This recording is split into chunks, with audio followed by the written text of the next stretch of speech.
सत्ता पक्ष पर आरोप लगे तो कानून अपना काम करेगा, विपक्ष पर आरोप लगे तो एक्शन सियासी है। किसी भी जांच एजेंसी के पास इन्वेस्टिगेशन हो, सत्ता वालों पर एक्सीलेटर डाउन हो जाता है और विपक्ष पर एक्सीलेटर फुल ऑन।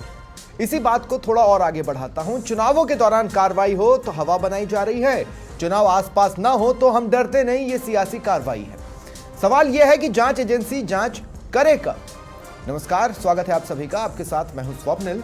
ईडी जो केस सॉल्व करने के अपने मादे को लेकर वैसे ही सवालों में है, फिर एक्शन में दिखी। दो नाम जो आज हेडलाइंस में रहे, एक प्रताप सिंह खाचरियावास, दूसरा रॉबर्ट वाड्रा। सवाल और भी है, जैसे ईडी केस सॉल्व क्यों नहीं कर पा रहे, कब तक जांच खींचेगी, आपका कैलिबर इतना कमजोर क्यों है, क्या ईडी का एक्शन सियासी हाथों की कठपुतली है, क्या विपक्ष को कानून अपना काम करे ये रास नहीं आता। आज इसी पर चर्चा करेंगे। मेरे साथ जो गेस्ट जुड़ रहे हैं आपको इंट्रोड्यूस करवा देता हूं। एडवोकेट शैलेंद्र सिंह गुर्जर जी, बीजेपी प्रवक्ता है, मेरे साथ जुड़ रहे हैं। और भी गेस्ट कुछ ही पलों में मेरे साथ होंगे। स्वागत है शैलेंद्र भाई आपका। मैं शैलेंद्र भाई, ठीक है ईडी अपना काम कर रही है, सारी चीजें हैं, लेकिन क्या ईडी अपने प्रोसेस को फॉलो कर रही है? प्रताप सिंह खाचरियावास जब रूटीन सियासी बयान दे रहे थे तब तक तो कोई दिक्कत नहीं थी, लेकिन अगर उनका ये कहना कि नोटिस तक नहीं मिला, इतनी इमरजेंसी वाली रेड कम ही राजनीतिज्ञों पर पड़ती है। स्वप्निल जी, देखिए, सबसे पहले तो मैं आपको बताना चाहता हूं कि एनफोर्समेंट डायरेक्टरेट एक स्वतंत्र इकाई है। हाँ। और वो भारत में फाइनेंशियल क्राइम्स को, मनी लॉन्ड्रिंग और फॉरेन एक्सचेंज जो भी हेरा फेरी होती है उसके मैटर्स को लेकर वो ईडी कार्रवाई करती है, और उसमें उनको अधिकार भी दिए हुए हैं। जो अगर अपन एक्ट पढ़ेंगे ईडी एनफोर्समेंट डायरेक्टरेट के, तो उसमें उनको अधिकार है कि वो बिना नोटिस के, बिना सम्मन के भी ये सर्च कर सकते हैं। जैसे ईडी के पास जो इनपुट्स होते हैं उसके आधार पर वो सर्च करते हैं। जैसे कि अभी जो मामला है जिसमें प्रताप सिंह खाचरियावास जी, जो पूर्व कांग्रेस के कैबिनेट मंत्री रहे हैं, उनके आवास पर सर्च हुआ है। उन्हीं के साथ साथ भारत में 20 ठिकानों पर सर्च किया गया है ईडी के द्वारा। और वो मैटर है पीएसीएल, एक चिट फंड कंपनी जो रियल एस्टेट में काम करती थी, उस तरह का एक बहुत बड़ा घोटाला पकड़ा गया था 2014 में। और आपने देखा होगा कि किस तरह से उसमें 5.85 करोड़ भारत के लोग उन्होंने पैसा इन्वेस्ट किया था, जो लगभग 50,000 करोड़ के आसपास का घोटाला पकड़ा गया था। और राजस्थान में ये 2850 करोड़ रुपए का घोटाला है, जिसमें 28 लाख लोगों का पैसा लगा हुआ है। तो उसी कड़ी में जांच कर रही है और लगातार ईडी जांच करती जा रही है। और आपने देखा होगा पहले इसमें सीबीआई ने जांच स्टार्टिंग की थी। सुप्रीम कोर्ट के आदेश के बाद 2014 में सीबीआई ने एफआईआर दर्ज की और सीबीआई ने इसमें इन्वेस्टिगेशन शुरू किया। इन्वेस्टिगेशन के दौरान जब उसमें फाइनेंशियल लेन देन की बात आती है, फाइनेंशियल ट्रांजैक्शंस की बात आती है, ओवरसीज ट्रांजैक्शन की बात आती है, फॉरेन एक्सचेंज का इसमें इन्वॉल्वमेंट होता है, तो उसके दौरान फिर इसमें ईडी की भी एंट्री होती है। और ईडी जो है वो ये देखती है कि भाई जो फेमा एक्ट बने हुए हैं, 4 एक्ट जो है मेनली। प्रताप सिंह खाचरियावास का नाम इससे कैसे जुड़ रहा है, या उनके परिवार के किसी सदस्य का जुड़ रहा है? अच्छा, कोई नोटिस तो जारी होना चाहिए ना, वो भी जारी नहीं होना। देखिए स्वप्निल जी, ये सर्च की जा रही है, अभी नोटिस उनको देके कोई उनको तलब नहीं किया गया है, कोई बयान उनके दर्ज नहीं किए जा रहे हैं। ये एक सर्च है और सर्च के दौरान उनके पास पावर है, जो एक्ट बना हुआ है उसके तहत उनको पावर है। वो बिना किसी सूचना के, बिना किसी नोटिस के वो सर्च कर सकते हैं। और उन्होंने दिल्ली, चंडीगढ़, पंजाब, राजस्थान 20 ठिकानों पर सर्च किया है। और इसमें पीएसीएल वाले मैटर में दर्जन से ज्यादा लोगों को गिरफ्तार भी किया जा चुका है, जो उस समय के वहां डायरेक्टर थे, उसके एमडी थे, सीईओ थे, और जो प्रमोटर्स थे कंपनी के, जिन्होंने जनता का पैसा लूट लिया, घोटाले कर दिए। और जहां तक प्रताप सिंह जी की बात आ रही है, तो कहीं ना कहीं ईडी के पास इनपुट होगा, क्योंकि ईडी अगर कार्रवाई करती है तो ठोस सबूतों और आधार पर कार्रवाई करती है। उनके पास इनपुट होगा, कोई ट्रांजेक्शन का। लेकिन दादा, सुप्रीम कोर्ट में अगर आपको याद हो सुप्रीम कोर्ट के सामने ईडी के अधिकारी कैसे घिग्गी बंदे टाइप से खड़े थे, अगर आपको ये याद हो। क्योंकि उनके पास इनपुट तो हजारों करोड़ों होते हैं, उस इनपुट से कोई नतीजा तो वो निकाल नहीं पाती। उसकी केस सॉल्विंग एबिलिटी पर तो सुप्रीम कोर्ट सवाल खड़े कर चुका है। कितना हाई है ईडी का केस सॉल्विंग परसेंटेज, आप खुद जानते हैं, मैं भी जानता हूं।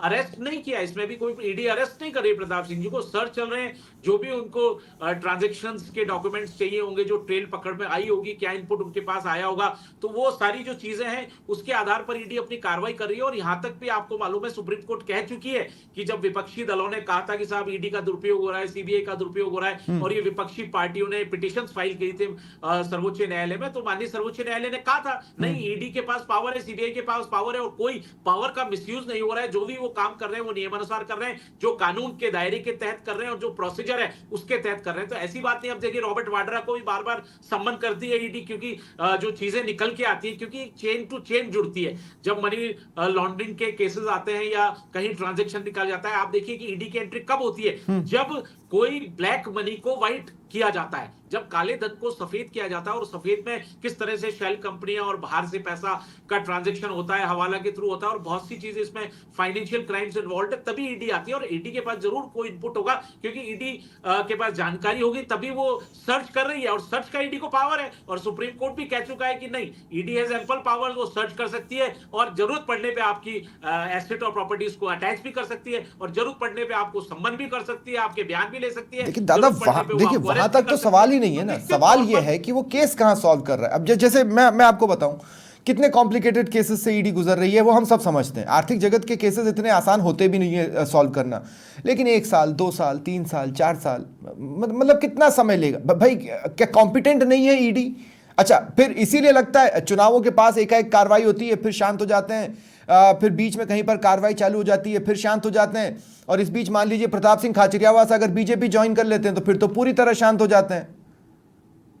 नहीं स्वप्निल जी, देखिए, जांच जो है, ईडी जो जांच करती है, वो बहुत सारे डॉक्यूमेंट्स को इकट्ठा करती है। पहले वो एक कड़ी से कड़ी जोड़ती है, तो लिंक से लिंक जोड़ने में आपको मालूम है बहुत समय लगता है। छोटे सा भी लिंक आता है तो उस पर पहले उनको देखना पड़ता है कि वो लिंक का ट्रांजैक्शन कहां जा रहा है, कि ट्रांजैक्शंस की पूरी डिटेल्स है, उन डिटेल में जो भी व्यक्तियों के ट्रांजैक्शंस हुए हैं उनको उनके वहां सर्च करती है। तो एक बहुत लंबा प्रोसीजर है, वॉल्यूमस डॉक्यूमेंट्स होते हैं, और इस तरह से आपने देखा होगा। लेकिन सर्वोच्च न्यायालय ने यह भी माना है कि अगर ईडी कार्रवाई करके चालान पेश करती है तो पीएमएलए में 93% सक्सेस मिली है। अगर केस बनाकर चालान पेश होता है तो 93% में कन्विक्शन हुए हैं। तो ईडी जब कार्रवाई करती है तो बहुत ठोस सबूतों के आधार पर करती है, और अगर उनको लगता है कि नहीं, इनका कोई इन्वॉल्वमेंट नहीं है, तो उनके खिलाफ आगे कार्रवाई नहीं होती। तो ये बहुत लंबी, जैसा आपने कहा कि फाइनेंशियल क्राइम है, और फाइनेंशियल में लेकिन ये लंबी कार्रवाई कब तक चलेगी? जैसे अब मैं एक मामला उठा रहा हूं, ओवरसीज इन्वॉल्वमेंट भी है ना। आप देखिए, जहां पे ओवरसीज इन्वॉल्वमेंट नहीं है उनका क्या? जैसे आज रॉबर्ट वाड्रा ने भी बड़ी लाइमलाइट बटोरी। रॉबर्ट वाड्रा पैदल निकल गए ईडी ऑफिस पहुंचने के लिए, क्योंकि दूसरा समन उन्हें जारी हुआ था। अब ये रॉबर्ट वाड्रा वाला जो मामला है 2008-2012 के बीच में स्ट्रेच होता है। अब मैं आपसे ये कह रहा हूं 2013 के एंड से प्रधानमंत्री मोदी और गृह मंत्री अमित शाह, तब प्रधानमंत्री नहीं थे मोदी और गृह मंत्री नहीं थे अमित शाह, और प्रचार में जुटे थे। तब से कह रहे थे हम आए नहीं कि 6 महीने में रॉबर्ट वाड्रा जेल में। आपने उनको दोषी कह दिया था। अब ईडी तब से जांच कर रही है, तब से आज तक जांच चल रही है, चले जा रही है, अभी भी चल रही है। अभी तो समन का ही स्टेज है। ये तो एबिलिटी है ईडी की। देखिए स्वप्निल जी, भारतीय जनता पार्टी कभी किसी को अभियुक्त घोषित नहीं करती है, क्योंकि ना हमारे पास ज्यूरिडिक्शन है, ना पावर है। अरे भाई, आप तो कहते थे ना भ्रष्टाचारी, कार्रवाई चलती है। आप तो कहते थे ना भ्रष्टाचारी रॉबर्ट वाड्रा, भ्रष्टाचारी दामाल, ये तो आप ही कहते थे ना। बिल्कुल कहते तो साबित कीजिए ना सर, 11 साल हो गए, चल रहा है, जांचें चल रही हैं, वो बेल पर है, जमानत पर है। आप बताइए, कोर्ट ने आपकी गारंटी थी कि वो इतना मामला क्लियर है कि 6 महीने में जेल में होंगे। शैलन भाई, आपकी आपकी क्लैरिटी शैलन भाई इतनी क्लियर थी कि 6 महीने में वो जेल में होंगे। चीजें मतलब एकदम दूध का दूध और पानी का पानी है। पर वो 6 महीने छोड़िए, उस 6 महीने की मियाद को भी 10.5 साल के ऊपर बीत गए, लेकिन वो जेल में नहीं है ना, जमानत पर है ना, जमानत पर है। तो केस कब सॉल्व होगा? सवाल तो यही है निश्चित तौर पर मैं आपको यही बता रहा हूं स्वप्निल जी, क्यों इसमें बहुत लंबी ट्रेल होती है, बहुत वॉल्यूमिनस डॉक्यूमेंट्स होते हैं, बहुत सारे साक्ष्य होते हैं, बहुत सारी कड़ियां इन्वॉल्व होती है, बहुत सारे गवाह इन्वॉल्व होते हैं, तो इसमें समय लगता है। मैंने आपको बताया ना, माननीय सर्वोच्च न्यायालय ने भी माना है कि 93% अगर चालान पेश होता तो 93% सर देखिए शैलेंद्र भाई, मैं अगली बार आपके पास आऊंगा ना, तो मैं अगली बार जब आपके पास आऊंगा, मैं अपने दर्शकों को ये भी बता दूं कि जो चिटफंड घोटाला जिसमें प्रताप सिंह खाचरियावास का नाम है, वो लगभग 49,000 करोड़ के आसपास का है। उसमें तो फाइनेंशियल ट्रेल बहुत ज्यादा होगी, लेकिन जो जिस मामले में आज रॉबर्ट वाड्रा को समन मिला और वो पैदल पहुंचे, वो मामला ये है कि साहब 2.70 एकड़ जमीन को कॉमर्शियल कॉलोनी के तौर पर डेवलप करना था, बहुत सस्ते में खरीदी गई, 58 करोड़ में बेच दी गई। ये कोई इतना बड़ा केस नहीं है जिसको सॉल्व करने में ईडी जैसी संस्था, जिस पर हमें इतराना चाहिए, वो इतने साल दर साल केस बढ़ाते हुए इतना समय लगा दें। ये समझ से परे है। ये इसमें कोई फाइनेंशियल चेनिंग नहीं है। शैलेंद्र भाई, मैं आऊंगा आपके पास एक बार, मैं राकेश शर्मा के पास यहां पर जाना चाहता हूं। राकेश शर्मा, मुझे ये बताएं, प्रताप सिंह खाचरियावास का इन्वॉल्वमेंट आ रहा है, उनकी फैमिली के किसी मेंबर का इन्वॉल्वमेंट आ रहा है, ये क्योंकि आज हमने देखा प्रताप सिंह खाचरियावास अनभिज्ञ, उन्हें पता ही नहीं, कुछ नहीं पता, और उनका भाई नहीं मेरे पुराने कुछ इश्यूज हैं जिसकी वजह से शायद ये हो रहा। ये तो एक कंफ्यूजिंग स्टेट है ना। बिल्कुल, देखिए सुप्रीम जी, ये ईडी की कार्रवाई पहली बार राजस्थान में नहीं है। जब चुनाव आए हैं, विधानसभा चुनाव से पहले, लोकसभा चुनाव से पहले, और अब चूंकि निकाय चुनाव की तैयारी है और उससे पहले ये ईडी की कार्रवाई निश्चित तौर पर जो हम ये कहें कि अगर इसको राजनीतिक चश्मे से भी देखा जा सकता है। जांच एजेंसी है, जांच कर रही है। इससे पहले जो प्रकरण थे जो बहुत हाईलाइट थे, जिनमें राज्य सरकार की जांच एजेंसियों ने भ्रष्टाचार प्रूव किया, खासतौर पर हम जल जीवन मिशन की बात करें, वहां महेश जोशी के ठिकानों पर छापे पड़े, जलदाय विभाग के अधिकारियों के ठिकानों पर छापे पड़े, गोविंद सिंह डोटासरा जो शिक्षा मंत्री थे तत्कालीन, उनके यहाँ पर छापे की कार्रवाई हुई। जो राजेंद्र सिंह यादव थे तत्कालीन जो कांग्रेस नेता थे, उनके यहाँ छापे पड़े। पूर्व मुख्यमंत्री अशोक गहलोत के घर परिवार से जुड़े लोगों पर भी छापे पड़े। इसके अलावा जो ओम प्रकाश हुड्डा की हम बात करें या आंजना की हम बात करें, तो ईडी, सीबीआई, इनकम टैक्स ने कार्रवाइयां खूब की हैं, लेकिन इन कार्रवाइयों में सवाल ये उठता है कि अभी तक जो केंद्रीय जांच एजेंसी है, देश की सबसे बड़ी जांच एजेंसी है, जिन पर देश को भरोसा है, वो जांच एजेंसियां इन भ्रष्टाचार को अभी तक प्रूव क्यों नहीं कर पाई। कोई भी इनमें से जिनके खिलाफ कार्रवाई हुई, चुनावी दौरान में कार्रवाई हुई, और फिर उसके बाद इनमें से किसी को जेल नहीं भेजा गया, ना कोई वसूली दर्शाई गई, ना कोई करप्शन अभी तक जो है इनके खिलाफ प्रूव हो पाया है। क्योंकि सीबीआई ने जल जीवन मिशन की जांच शुरू की थी, शुरू करने से पहले ही उन्होंने केस बंद कर दिया कि चूंकि ये राज्य सरकार की एजेंसी कर रही है। तो राज्य सरकार की एजेंसी जब जिन केसों की जांच कर रही है, पीएससीएल का एक मामला चिटफंड कंपनी से जुड़ा हुआ है। पीएससीएल मैंने बहुत अच्छे से देखा, पीएससीएल कंपनी का कई राज्यों में नेटवर्क था और लगभग 49,000 करोड़ की चीटिंग इन्होंने की। 28 लाख से ज्यादा निवेशक हैं, और ये जो चीटिंग थी, इसको जो कंपनी है उसने अपने आप को बाहर कर लिया था, निवेशकों का पैसा लगभग डूब गया था। चाहे बीजेपी हो या कांग्रेस, सभी सरकारों के कार्यकाल में जो निवेशक जिनका पैसा इसमें डूबा था, उन्होंने आंदोलन किया, बकायदा कई संगठन इसके आंदोलन के लिए बने हैं।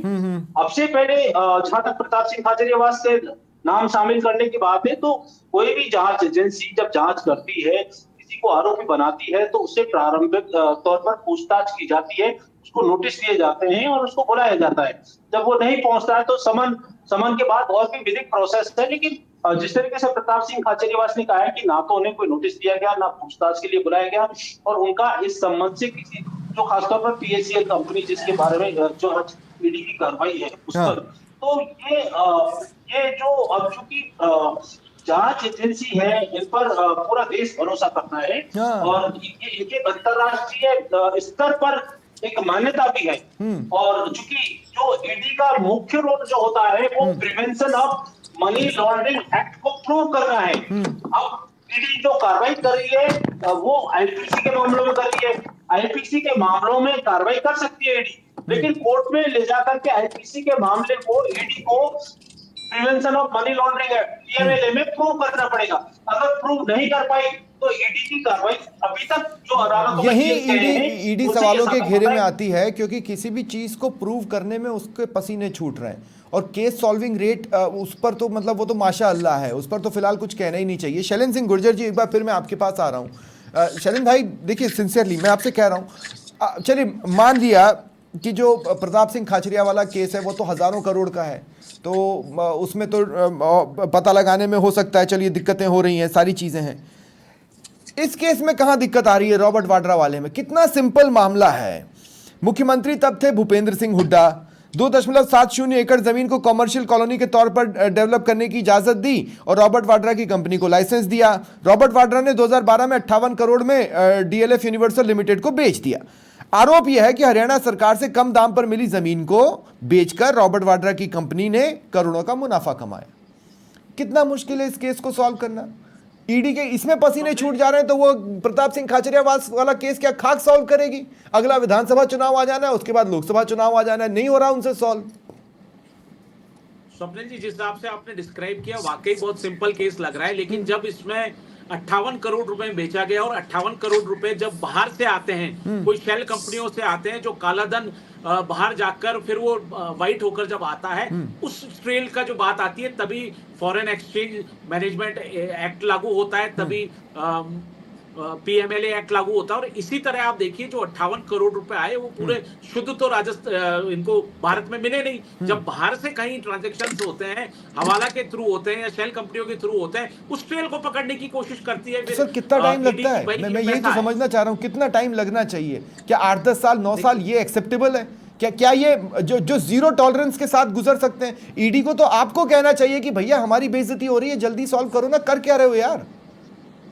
ये सुप्रीम कोर्ट में भी मामला गया था, तो मैंने आपको यही कह रहा हूं स्वप्निल जी, सुप्रीम कोर्ट ने भी कहा कि अगर जो प्रोसीजर है वो तो फॉलो करने पड़ेंगे, और वो जो ईडी है, सीबीआई है, जो भी प्रोसीजर फॉलो करती है वो कानून के अनुसार और नियम अनुसार कर रही है, उसमें कोई कमी नहीं। जो शक्तियां दी गई वो एब्सोल्यूट शक्तियां हैं कि उनको जहां, जैसे आपने बताया कि प्रताप सिंह जी के तो वो 20 ठिकानों पर सर्च हुए, तो सर्च के लिए उनको पावर है।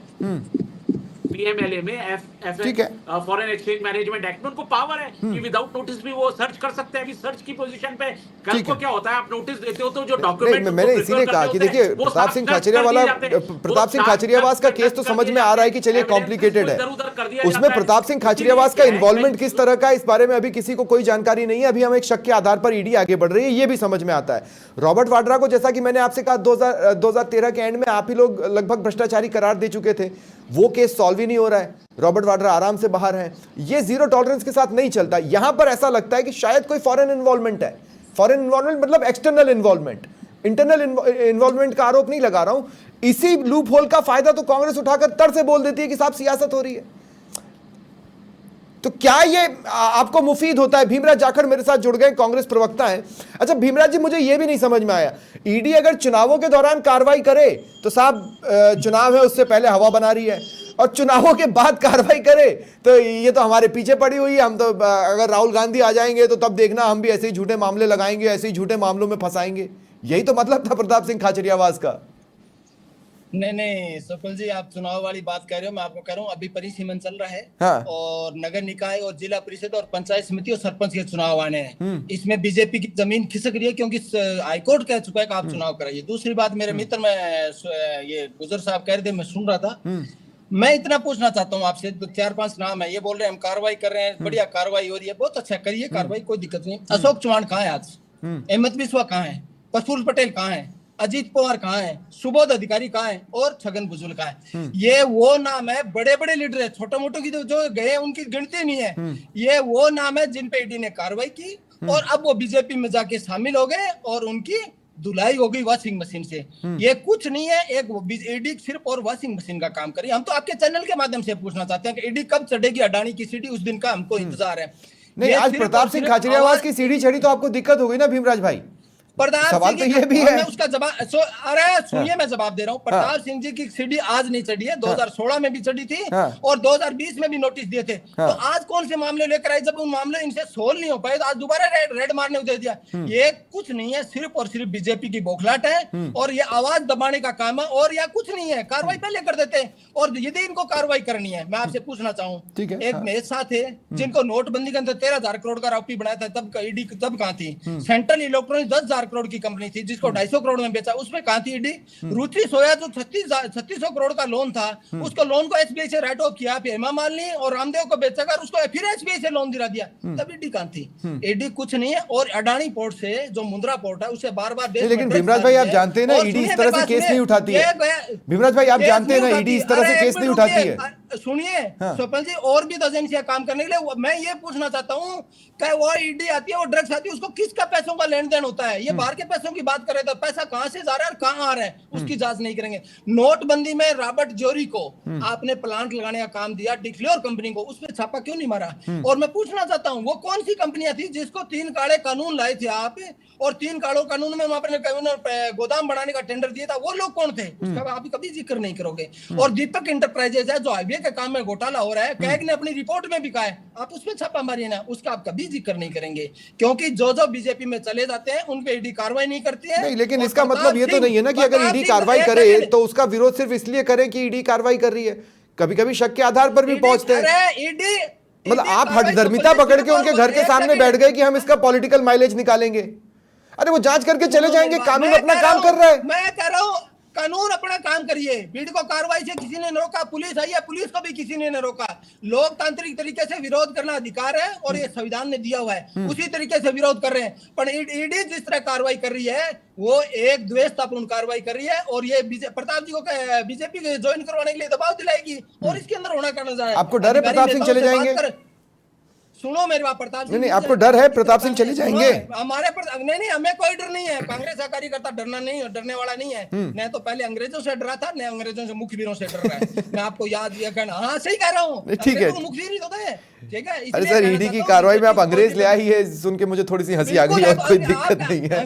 तभी कह रहा हूँ ऑटोमेटिक आई ना, तब मैं कह रहा हूँ कुछ नहीं है, ठीक है। ये बीजेपी की बौखलाहट है, और ये चाहते हैं कभी जिन नेताओं के छापे मारो, बीजेपी ज्वाइन कर ले, ये बीजेपी इनकी मोनोपोली है, काम करने को कुछ है नहीं, काम ये जनता को बता देगा। शैलेंद्र भाई मैं आपके पास आ रहा हूँ, देखिए अब इतना कुछ इन्होंने बोला है। एक सेकंड भीमराज भाई, एक तो आप लेट भी जुड़े दादा, मेरी क्या गलती है इसमें? अब थोड़ा सा तो आप भी, थोड़ा सा मैंने कॉम्प्रोमाइज किया, थोड़ा सा आप कॉम्प्रोमाइज कर लो।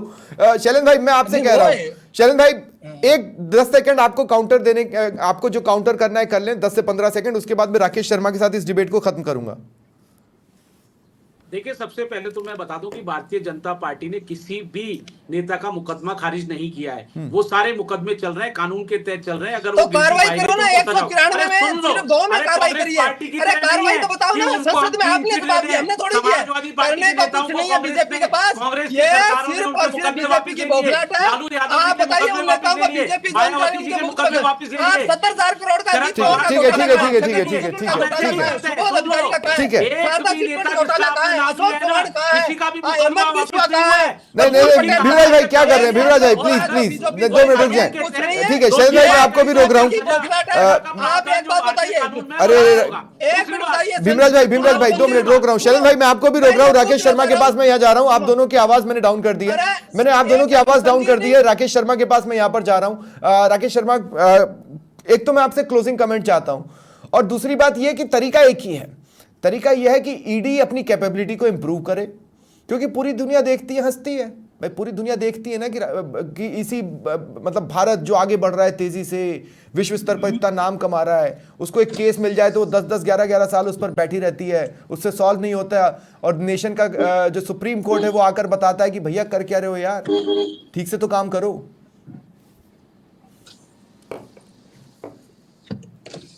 राकेश शर्मा, राकेश। बिल्कुल देखिए स्वप्निल जी, ईडी, इनकम टैक्स, सीबीआई, ये देश की राष्ट्रीय जांच एजेंसियां हैं, और इन जांच एजेंसियों की क्रेडिबिलिटी है। चूंकि जिस तरीके से विपक्ष आरोप लगा रहा है, और पिछले कुछ समय में जो कार्रवाई हुई है, उन कार्रवाइयों के जो परिणाम सामने आए हैं, उसके बाद निश्चित तौर पर ये जांच एजेंसियों की क्रेडिबिलिटी पर कुछ सवाल खड़े हुए हैं। चूंकि सुप्रीम कोर्ट ने भी कई जगह जांच एजेंसियों की जो कार्यप्रणाली है उस पर सवाल खड़े किए हैं। तो सत्ता बदलती रहती है, लोग आते रहते जाते रहते हैं। ये राष्ट्र निर्माण में या राष्ट्र से जुड़ी जो जांच एजेंसियां हैं, इनकी निष्पक्षता बेहद अनिवार्य है। और कई ऐसे अधिकारी हैं, चूंकि मैं लगातार इन एजेंसी के अधिकारियों से संपर्क में रहता हूं, वो नहीं चाहते हुए भी उनको कई काम ऐसे करने पड़ते हैं जो कानून के दायरे से या उनकी कार्यप्रणाली से बाहर हैं। ये एक गलत परंपरा मैं कहूंगा कि किसी भी राजनीतिक दल में, पार्टी में, सरकार में होती है। और जांच एजेंसी है, जांच एजेंसी किसी के घर जाती है, उसे कोई डर नहीं होना चाहिए। अगर उसने कोई गलत काम नहीं किया है तो निश्चित तौर पर उसको जांच एजेंसी का सहयोग करना चाहिए। कोई आदमी आरोप लगाए, आरोपों से लगाने से वो बच नहीं पाएगा। और अगर कुछ गलत हुआ है तो निश्चित तौर पर जो है उसकी जो है कार्रवाई इस पर कानूनन होगी। लेकिन पिछले सिनेरियो को जब हम देखते हैं तो उसमें ऐसा ईडी सहित जो दूसरी जांच एजेंसियां उन्होंने जांच की, उनके हाथ बहुत कुछ नहीं लग पाया। हाँ। तो उससे इन जांच एजेंसियों को लेकर के लोगों के मन में सवाल खड़े हो गए। बिल्कुल सही बात है, सवाल खड़े हुए हैं और इसको ईडी खुद ही सुधार सकती है। बहुत बहुत शुक्रिया आप सभी का मेरे साथ जुड़ने के लिए, इस चर्चा में शामिल होने के लिए। फिलहाल इतना ही, नमस्कार।